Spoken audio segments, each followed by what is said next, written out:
আসসালামু আলাইকুম। এই মুহূর্তে স্ক্রিনে আপনি যে ভিডিওগুলি দেখতে পাচ্ছেন, এই ভিডিওগুলি এআই দিয়ে তৈরি করা, অর্থাৎ আর্টিফিশিয়াল ইন্টেলিজেন্স দিয়ে তৈরি করা এই ভিডিওগুলি। নবী করিম সাল্লাল্লাহু আলাইহি ওয়াসাল্লামের ভবিষ্যৎবাণী অনুযায়ী দাজ্জাল পৃথিবীতে আসার পরে মানুষের ঈমান কতটা দুর্বল হয়ে যাবে তার একটি বাস্তব উদাহরণ হলো এই এআই বা আর্টিফিশিয়াল ইন্টেলিজেন্স। এই যে ভিডিওগুলি আপনি দেখতে পাচ্ছেন বা ছবিগুলি আপনি দেখতে পাচ্ছেন, এই ভিডিও এবং ছবিগুলি সম্পূর্ণটাই এআই দিয়ে জেনারেট করা, অর্থাৎ এআই দিয়ে তৈরি করা। এই সব ছবিগুলি সাধারণ মুসলমানের কাছে যখন পৌঁছায় তখন তারা অবাক হয়ে এই ছবিগুলির নিচে সুবহানাল্লাহ, আলহামদুলিল্লাহ এগুলি লিখতে থাকে। এই ছবিগুলি বা ভিডিওগুলির উপরে যদি কোনো ইসলামিক টাইটেল দিয়ে দেওয়া হয় তাহলে সেটা আরো বহুগুণে বেড়ে যায় সুবহানাল্লাহ, আলহামদুলিল্লাহ বলার প্রবণতা।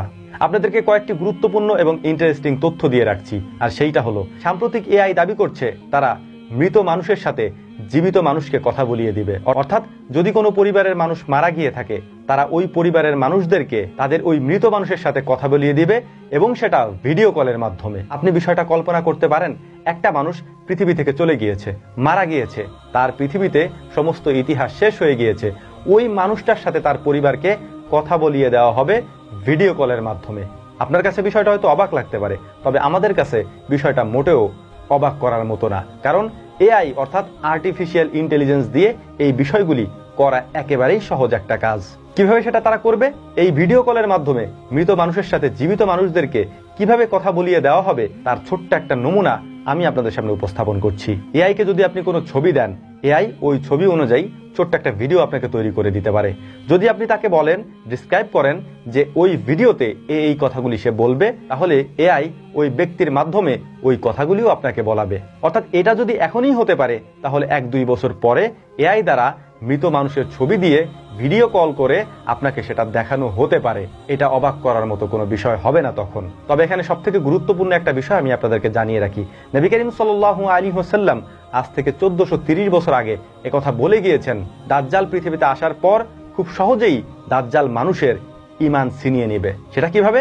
দাজ্জাল মানুষকে বলবে, আমি মৃত মানুষকে জীবিত করে দেখাবো। ঠিক একইভাবে এআই বলছে, আমরা মৃত মানুষকে জীবিত করে তাদের সাথে তোমাদেরকে ভিডিও কলে কথা বলিয়ে দেব।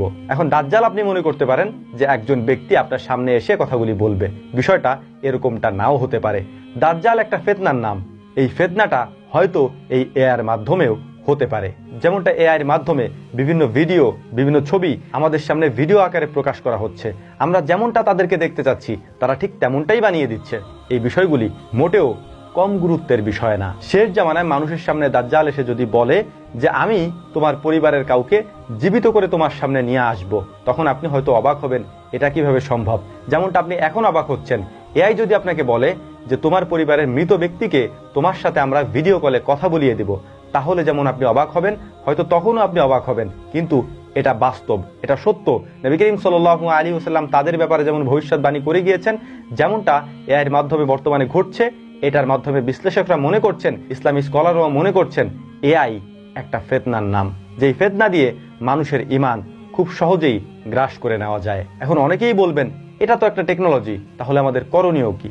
করণীয় একটাই, আপনি ইসলামের পথে অবিচল থাকুন এবং নবী করিম সাল্লাল্লাহু আলাইহি ওয়াসাল্লামের দেখানো পথ অনুসরণ করুন। এর পাশাপাশি অবশ্যই আপনি ইসলাম সম্পর্কে বেশি বেশি জ্ঞান অর্জন করেন, তাহলেই কেবলমাত্র আপনি এই বিষয়গুলি থেকে, এই ফিতনাগুলি থেকে দূরে থাকতে পারবেন। আশা করি আমার কথাগুলি বুঝতে পেরেছেন। যদি বুঝতে পারেন তাহলে অবশ্যই আপনার জন্য ভালো হবে, আপনার পরিবারের জন্য ভালো হবে, ইনশাআল্লাহ আপনার ঈমান মজবুত থাকবে। শেষ জামানায় এটাই সব থেকে গুরুত্বপূর্ণ, নিজের ঈমানকে অবিচল রাখা তাওহীদের উপরে, এক আল্লাহর উপরে, যাতে করে কোনোভাবেই আপনি আল্লাহর একত্ববাদে বিশ্বাস করা বাদে অন্য কোনো কিছুতে বিশ্বাস করে না ফেলেন। এজন্যই আমরাও আপনাদেরকে বারবার সতর্ক করি, অবশ্যই তাওহীদের ব্যাপারে, আল্লাহ তাআলার একত্ববাদের ব্যাপারে কোনো কম্প্রোমাইজ করা যাবে না। আশা করি কথাগুলি বুঝতে পেরেছেন। আল্লাহ রাব্বুল আলামিন আমাদেরকে কথাগুলি বোঝার তৌফিক দান করুন। এর পাশাপাশি দুনিয়াতে দাজ্জালের ফিতনা থেকে রব্বুল আলামিন আমাদেরকে হেফাজত করুন। ওয়া তৌফিকি ইল্লা বিল্লাহ। নাসরুম মিনাল্লাহি ফাতহুন কারীব ওয়া আখির দাওয়ানা আনিল হামদুলিল্লাহি রাব্বিল আলামিন। আসসালামু আলাইকুম ওয়া রাহমাতুল্লাহি তাআলা ওয়া বারাকাতুহু।